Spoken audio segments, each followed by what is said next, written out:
All right, ladies and gentlemen, boys and girls, welcome back. It's Harmless Dave, the real music observer, just doing what I do, and that's observing real music in real time for real people, just like you right there, and just like me right here. I'm starting to think that Fleetwood Mac may want to back off on the Peter Green tributes they've been doing.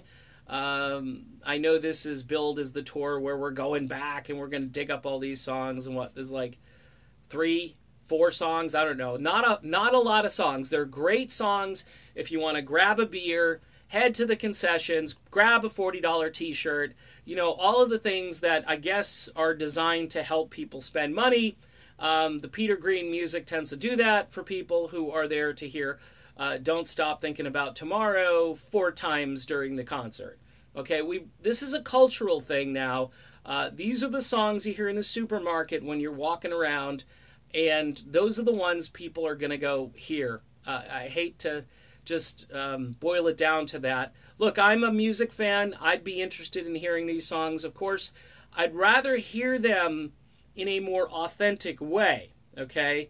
Not 2 singers removed, not a female voice when it should be a male voice, not a guy who's kind of I don't know, give him something to do. You can sing, you know, Oh Well. Look, the Lindsey Buckingham version of Oh Well is the quintessential version. And then the Rockets, who do a fantastic version, I think theirs is number 2.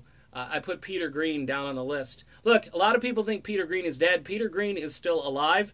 If you really want to do a tribute to Peter, and get him, you know, find him, bring him to the show, maybe prop him up on stage. I don't know if he's in any condition to play, but that would be an authentic Peter Green tribute. A lot of people think that Peter, based on the images on the screen and the way they do this, that Peter is no longer with us. Au contraire.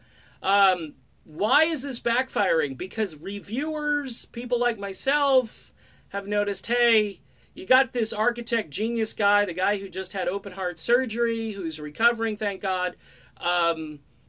You know, you kind of kicked him to the curb, and he's the guy who's making you money up there still. You ought to be paying tribute to him. I know you're not going to do that because that calls attention to him. People will say, hey, I thought he was still in the band. No, he's not. He was kicked out. There are a small percentage of people attending these shows who probably go and they don't even know. And if they know, they're really not hardcore fans. They're the casual fans, and that's why you probably need to stay away from the Peter Green stuff, you know?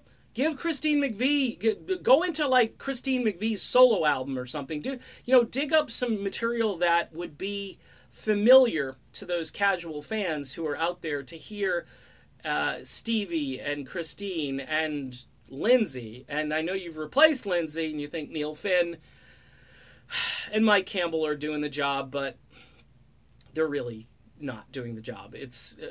You're filling shoes, you're filling the position, but there's something that's just missing, and that's the manic energy of Lindsey Buckingham, who really cannot be replaced. That's the problem.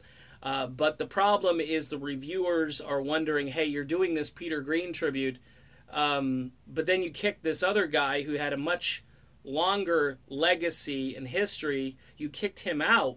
Why not, thank him? Why not talk about him? He should be the subject of every concert, pretty much, because he's the guy who is, who's paying the bills, who's helping you fill the stadiums with his material, with his arranging, with his songwriting, and just his perfectionism. That kind of stuff went a long way with Fleetwood Mac fans, and it's still doing quite well. If you turn on a radio, you'll hear a Fleetwood Mac song, probably arranged, produced, with, of course, Richard Dashit, but for the most part, Lindsey Buckingham is in there twisting knobs and making sure this music is perfect the way it was recorded. The Peter Green tributes, folks, not a great idea. It's actually kind of sad, but I'm sure it will continue because that was the theme of the show. And it's funny how they took upon the Peter Green theme when they knew that Lindsey wasn't going to be in the group, because Lindsey would have said, nope. We can do Oh Well, or we can do maybe a song, but we don't have to do this full-blown tribute. And see, these guys wanted artistic freedom, but certainly it's not anything the fans were clamoring for. Anyway, I'm done with this video. Poor Lindsey. I hope he recovers, the voice comes back, and he just, I don't know. I hope he has the greatest rest of his career ever. All right, see you soon.